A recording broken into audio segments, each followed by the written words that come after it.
পশ্চিমবঙ্গ বিজেপির পরবর্তী রাজ্য সভাপতি কে হবেন, এই প্রশ্ন ঘিরে যখন রাজ্য রাজনীতিতে জল্পনা তুঙ্গে, ঠিক তখনই এক গুরুত্বপূর্ণ পদক্ষেপ নিল বিজেপির কেন্দ্রীয় নেতৃত্ব। বিজেপির কেন্দ্রীয় দপ্তর জানিয়ে দিল যে পশ্চিমবঙ্গের রাজ্য সভাপতি নির্বাচনের জন্য নিয়োগ করা হয়েছে নির্বাচন আধিকারিক। এই গুরু দায়িত্ব পেয়েছেন বর্ষীয়ান নেতা, সাংসদ এবং প্রাক্তন কেন্দ্রীয় মন্ত্রী রবিশঙ্কর প্রসাদ। শুধু পশ্চিমবঙ্গই নয়, একই সঙ্গে আরও দুটি রাজ্য মহারাষ্ট্র এবং উত্তরাখণ্ডের জন্যও নিয়োগ করা হয়েছে নির্বাচন আধিকারিক।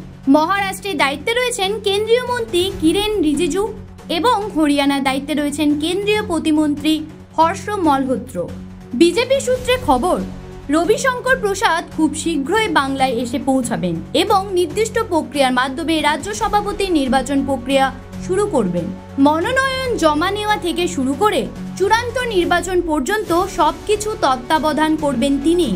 বর্তমানে পশ্চিমবঙ্গ বিজেপির সভাপতি হিসেবে রয়েছেন সুকান্ত মজুমদার। তিনি নিজের পদে বহাল থাকবেন কিনা নাকি দলের হাল ধরবেন নতুন কোনো অন্য মুখ, তা নির্ভর করবে এই আসন্ন নির্বাচনের ফলাফলের ওপর।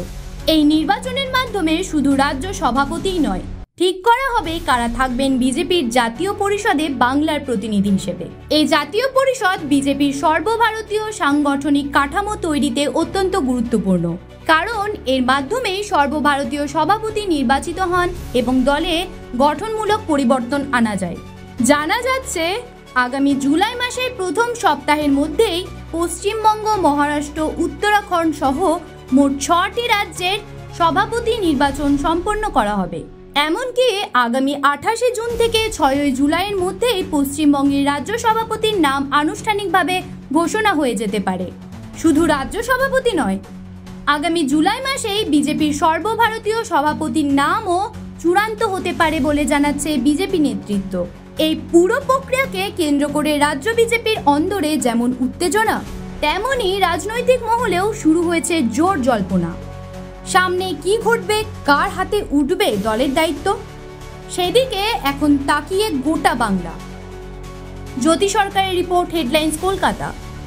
আনন্দ আর ভালোবাসার দীপ্তিতে গড়া সমুজ্জ্বল পরমা, ঠিক তোমারই মতো। শ্যাম সুন্দর কোম্পানি জুয়েলার্স, আগরতলা, উদয়পুর, ধর্মনগর, কলকাতা।